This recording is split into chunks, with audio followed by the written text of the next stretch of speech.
What went through your mind when you heard him say that? I was dumbfounded. I was speechless. I was shocked. And I think, along with many other conservationists in our country around the world, I'm infuriated. What is there any question in your mind? I mean, he's saying there's a debate, there are differences of opinion. That is essentially the position of climate change deniers, is that the science isn't settled. There is no debate. 97% of the world's leading climate scientists believe that there is a dramatic change in our climate, that our planet is warming up, and the great contributor to that is greenhouse gases being released into our atmosphere, and carbon dioxide makes a significant part of the greenhouse gas formula that is causing our planet to warm up. John, to say that climate change doesn't exist and that CO2 isn't a part of it, it's like saying smoking doesn't cause lung cancer. Okay, it's pretty alarming when the head of the Environmental Protection Agency takes that position, but the president has taken that position. He's called climate change a hoax. The energy secretary has also said that humans aren't contributing significantly to climate change. So it's not just one man, it is the entire administration that seems to be at war with the science and, frankly, with every other government in the world that has spoken about this. Where does that leave us?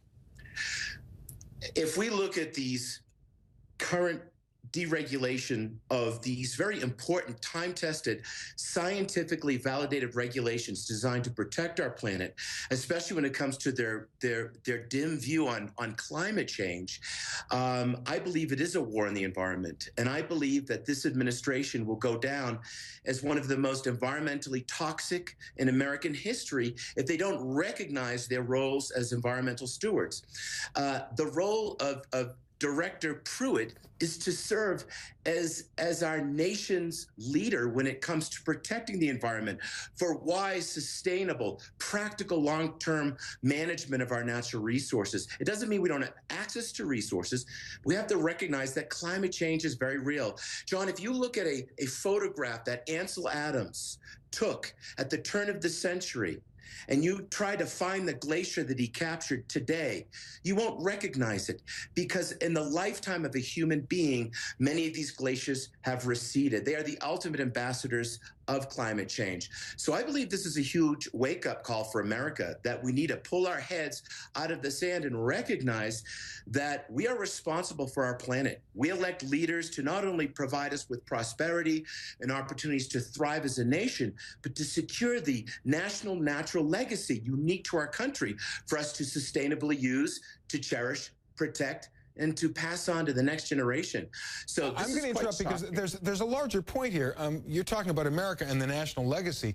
Let's talk about the entire planet. How big an impact will the United States have if, for example, it stops trying to fight climate change, if it pulls out of the Paris Climate Change Accord, which is what the president says he'll do? How big an impact will it have on the planet, and how big an influence will it have on other big polluter nations that are also being pressed to try and limit their consumption, limit their pollution?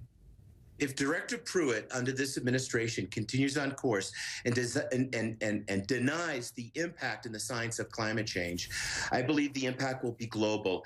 And it will be a humiliating result because we are one of the leaders. John, in the history of our nation and around the world, the models for conservation, for the scientific method in managing our resources, the creation of national parks, science used to ensure the survival and viability of our natural legacy in our nation, to deny that course, to pull us back from that is absolutely terrifying, and we will lose our place as an international leader when it comes to driving the course to protecting our planet. If we don't live and stand as an example for other nations, why should anyone else?